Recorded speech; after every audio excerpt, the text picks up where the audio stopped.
How you doing? My name is Brian Peterson. I am starting off my first ever podcast here, the Live Life Now podcast.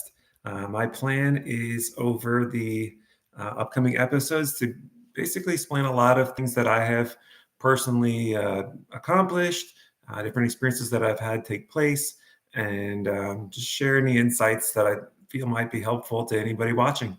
Um, Hope you enjoy. My first episode is about what it was like for me traveling the world, and also how you can travel more in your own lives. So, pretty simple. I had a goal, a lifelong goal to travel the world. It was not an overnight thing that I was able to accomplish. It took many years of planning, lots of saving. I ended up for years, like not doing anything major, like wasn't going out to restaurants. I was not buying new clothes. I was kind of just living within my means, saving, saving, saving. But beyond that, I was able to sell my car. I rented out my house. I sold almost all my personal belongings, and used that money to travel with.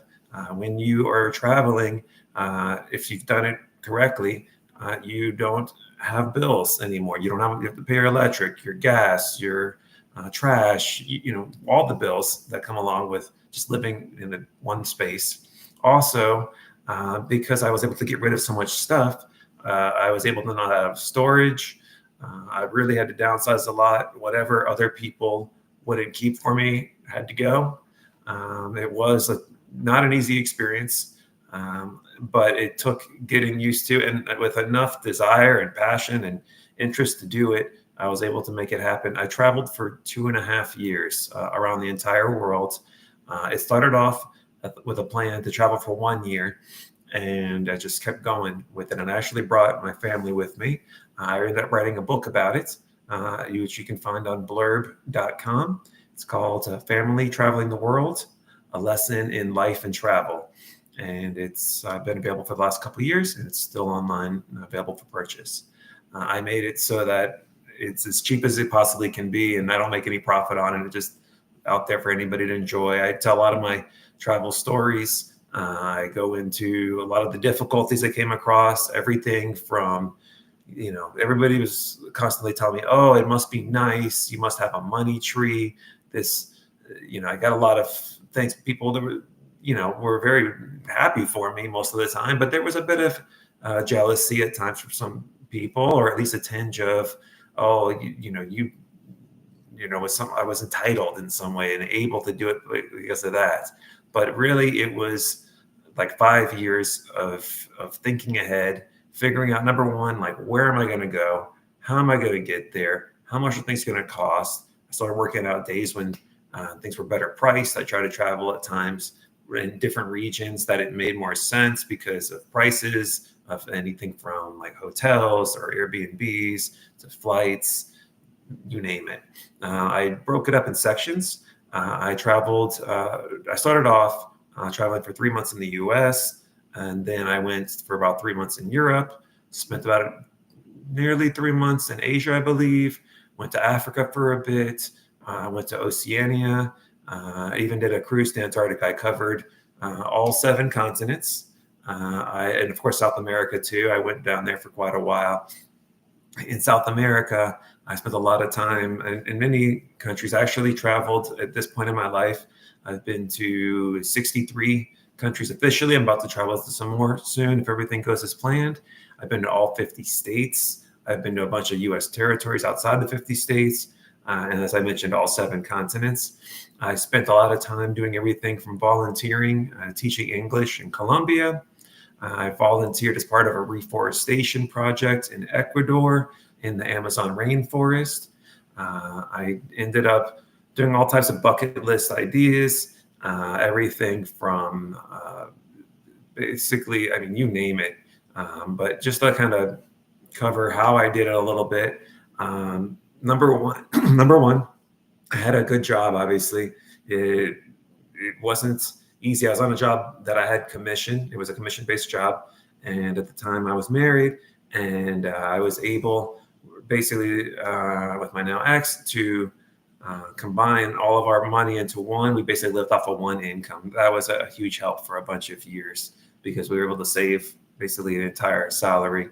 Um, but then number two, as I mentioned, there was a lot of sacrifices, and everything.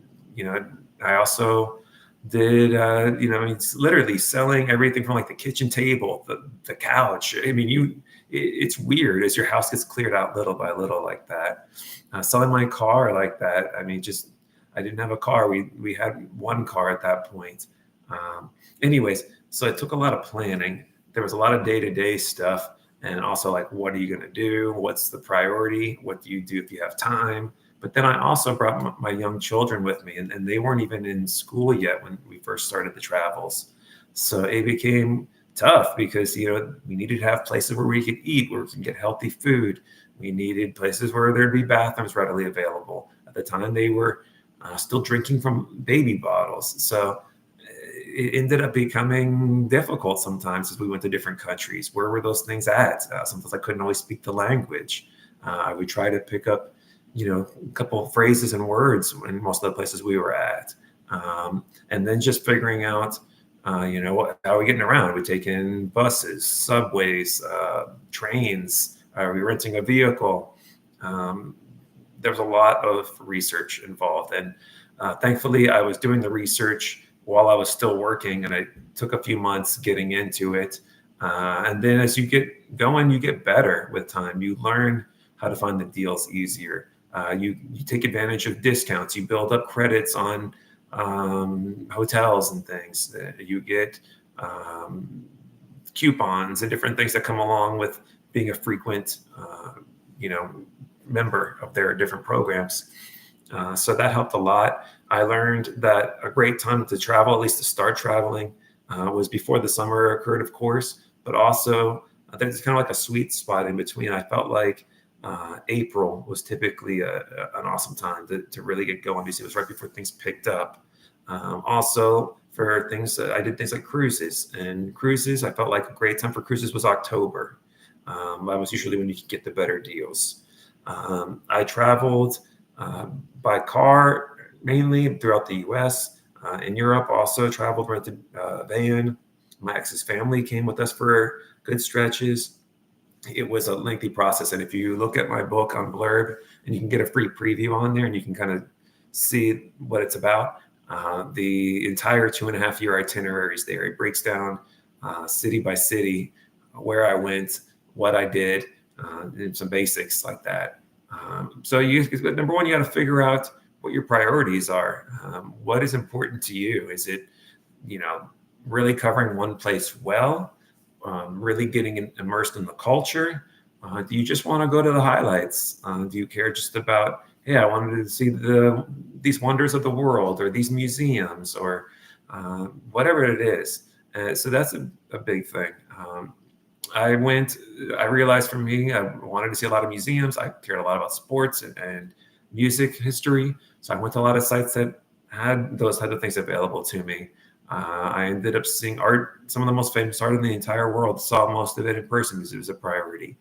In the United States, I wanted to go by all the sporting event stadiums. So I got to go by all the Major League Baseball stadiums, the NBA arenas, the National Hockey League arenas, the NFL football stadiums, and also a lot of universities and things. So once you kind of get what you like, you can kind of use those patterns to look for those in the upcoming cities.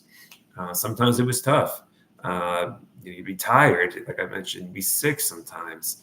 There would be a lot of things, everything from like, where we're going to sleep tonight. Oh man, it's raining, it's cold, it's hot. The kids don't want to do this. My ex didn't want to always go along with the plans I came up with.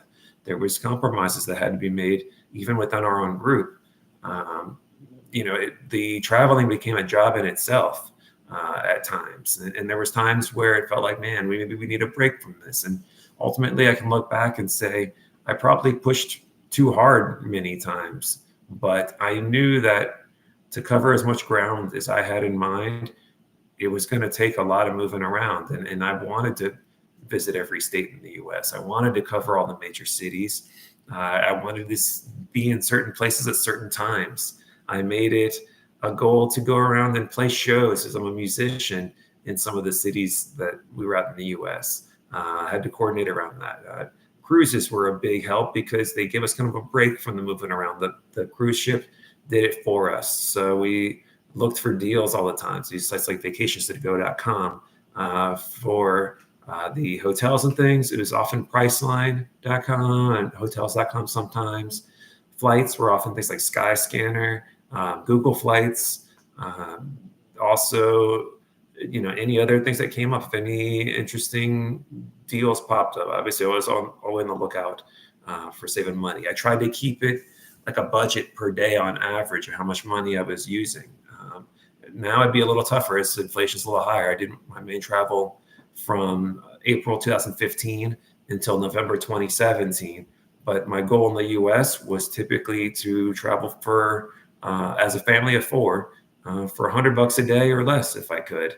And that included the hotel and the admissions of things and gas. And obviously that got tough depending on the time of the year. And that wasn't always possible. But that was the goal. And to have that goal in mind, I was conscious about, finding the best deals. Okay, hey, you know what? Maybe today's not the best day to go, but tomorrow they're having a half price day or a student discount. And I had my old student ID I used a lot of times. I used the AAAs. I had that. Used whatever was available to get discounts. My kids often got in free because they were too young for them to be charged for many things. We would run into free events. So I just really looking out. And that was the way I was able to make the most of it. Obviously, there was a lot more to it, but just in a general sense, that was a big part of it. A lot of times people have asked me, where was my favorite place to visit? As I mentioned, I visited 63 countries during the traveling itself during that 2.5 years. I figure, I don't have the exact number off the top of the head, but I know I visited somewhere in the range of about 45 countries during that stretch. So lifetime, what is my favorite country? As I've been asked many times, I've changed the answer many times, and there's a lot of good reasons to name a lot of places. But I felt like New Zealand was an excellent option for me. Reason being, I was born and raised in Miami, and it felt like the opposite of that. It was very wide open, big, lush farm areas. A lot of times it was the place where they filmed things like Lord of the Rings and some of the Narnia movies. So there was also those type of places available. And then you also could go out to the coast and go to the ocean. There was really cool animals. If you wanted more of a city vibe, there was Auckland, New Zealand, in the North Island. And that was cool. And then if you really wanted to get out in the middle of nowhere, oh yeah, those were definitely available. And I met really cool people there. And of course, I think that's a big part of it. Not only where you go, but the interactions you have with others is a big part of what makes the traveling special. So there was a lot of special moments. I did things like free walking tours a lot. That was a good way to do an introduction to a new city or country early on in my time there, kind of get my bearings about where things were. They would give you travel tips if you asked a lot of times. You would find out where maybe the discounts were or how the best way was to get around onto the cheap. Everything. I mean, you got to use all the resources available to you and the people, and don't be afraid to ask people questions. Yeah, you don't want to stand out as a tourist all the time, but there's times where people want to help you, and they will help you if you ask them, hey, where's this thing at? And what would you do? And you start learning to think like a local the more you travel, even though you're not. And obviously that depends on where you're at. And like I mentioned before, the language barriers, there's a lot of things to it. Planning the shows was definitely a challenge, and I will go into that more in future episodes. But just, coming up with a set list and figuring out the places to play. And, I try to do it all because I really came under the mindset that, you only live once and you got to make the most of the time you have. And I don't like to live with regrets. So it was important for me to, if I never visited these places ever again, did I enjoy myself? Be present. Of course, it could be tough to be present sometimes when there's a million things going around. You're thinking what's coming up the next couple days and things. But at least, you know, if you're going to make all that effort and you're doing all this research, you familiarize yourself really well, and it gets you excited. Part of the fun for me was the planning of the trips, not just the ultimate destination. And also, I learned a lot about history. I learned a lot about different cultures. I learned, tried all types of different foods. Just really felt like I became a much more rounded person. I felt like my goals in regards to work and things had changed a lot. It was a shift in my personality. Not to say that I didn't take things seriously and things, but obviously it was a different way of living, and I definitely saw more of a big picture sense in regards to stress items than I did before.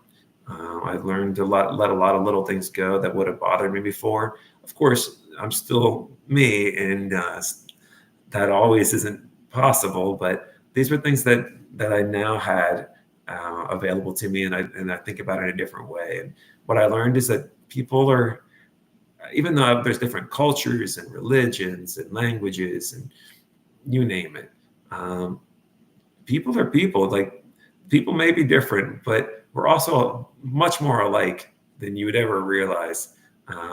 We all kind of have the same wants and needs a lot of times in life. And I met a lot of great people, and there was definitely, as from coming from the USA, and there was definitely a lot of fear involved because, this place is dangerous. And sure, a lot of these places probably were dangerous, at least at stretches. But for the most part, I often felt safe where I was at. I obviously was, with my then wife and my kids, I felt very protective towards them, and especially in terms of my kids. But you watch your back, you pay attention, you don't leave things in a vulnerable way. There was a lot of little things, and that I think went a long way. I met some great people. I made friends, especially when I was able to stay in places for longer stretches of time. Like when I was in Colombia, I went on and off there for a couple of years, and I'll go into that more coming up as well in the future episodes. But I just want to let you know that if you get the chance to travel, you should do it. There is no perfect time to do it, but you definitely, if you're planning on doing a major travel, you're going to have to take your time. Research. Don't over push yourself. What I did is not for everybody. A lot of people would not want to go at the pace that I did, and I wouldn't recommend it. I was averaging sometimes in the US driving at least an average of 4 hours a day going from place to place. Once you averaged out all the days on the travel, and it took a toll, and you get tired. There's days you don't want to drive, and I sometimes change things around if I really wasn't in the mood, or if plans changed, that I came up with something better where I wanted to stay one place longer than the next. So you have to be flexible as well. Don't set yourself into such a pattern or such a schedule that you have no way to change it. Because there were so many times I came across things that I didn't know were even going on in town.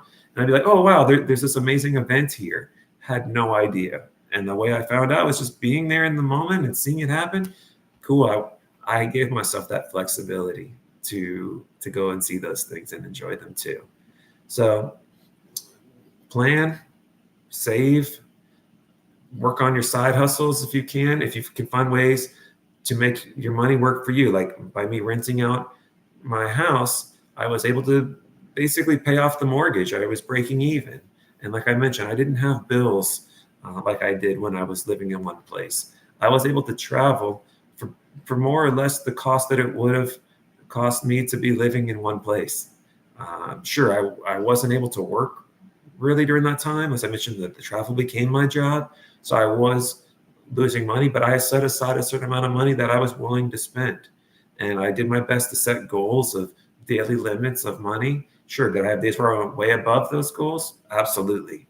But then that meant other days I would try harder to save more on those days and offset some of the costs. And keep track of these things, because if you don't keep track, you don't really know how much you spent or not spent. You may see it in a bank account, or on a credit card statement, but you don't really know the breakdown of things until you take the time, write down, what you've done and how much it costs, and factor in, if you're driving, if you're using your own vehicle, factor in maintenance. You have to factor in unexpected expenses. There's tolls, there's anything. Yeah, you want to eat in a nice place one day. Hey, you want to spend in a nicer hotel one day. Oh, hey, you know what? The deals that I normally get aren't available in this city. The city's more expensive. Whatever it is. Just those are some of my basic advices. Don't over push if you can. Research well. Hopefully have a good partner to come along with you, who's going to be supportive and have your back, because you kind of need that. I mean, you can do it on your own, and I've done many solo road trips too. But ultimately, my best trips were the ones shared with others. And I'm always grateful. I never regret my travels, and I think you won't either, especially if you plan them and do things within your means. Thank you so much for listening, and hope to see you on the next one. Have a great one.